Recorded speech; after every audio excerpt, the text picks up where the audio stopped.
135. Dishonesty punished. At Jiashu, there lived a man named Liu Shichuan, who was steward to His Excellency, Mr. Fei. When already over 40, a son was born to him, whom he loved very dearly, and quite spoilt by always letting him have his own way.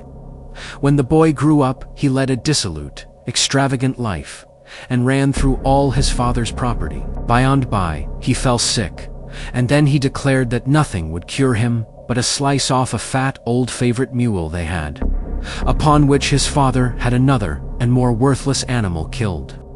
But his son found out he was being tricked, and after abusing his father soundly, his symptoms became more and more alarming. The mule was accordingly killed, and some of it was served up to the sick man.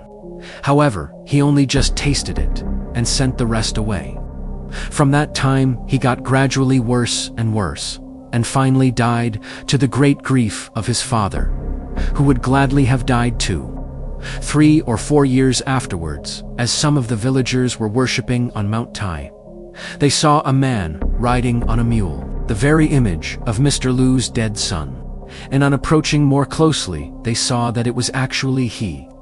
Jumping from his mule, he made them a salutation, and then they began to chat with him on various subjects, always carefully avoiding that one of his own death.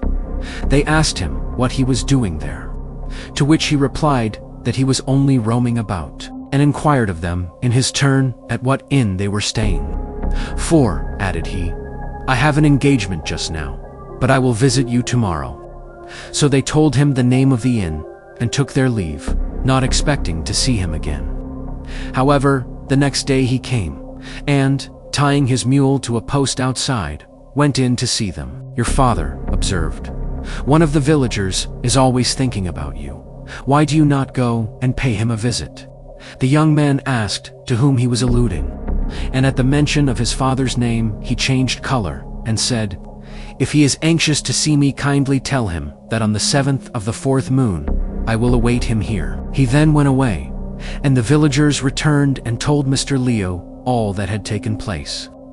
At the appointed time, the latter was very desirous of going to see his son, but his master dissuaded him, saying that he thought from what he knew of his son that the interview might possibly not turn out as he would desire, although added he, "If you are bent upon going, I should be sorry to stand in your way.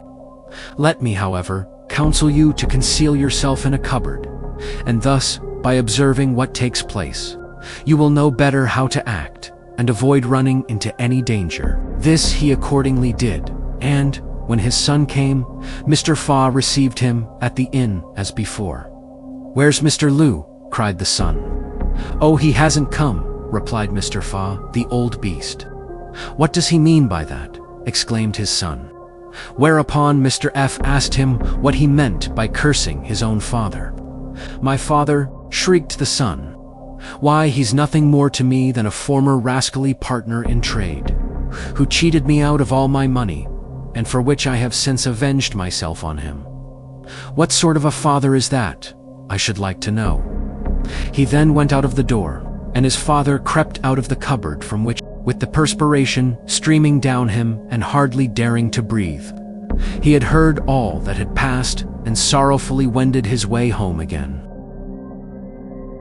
Thanks for watching. Please like the video and subscribe to the channel for more excellent content.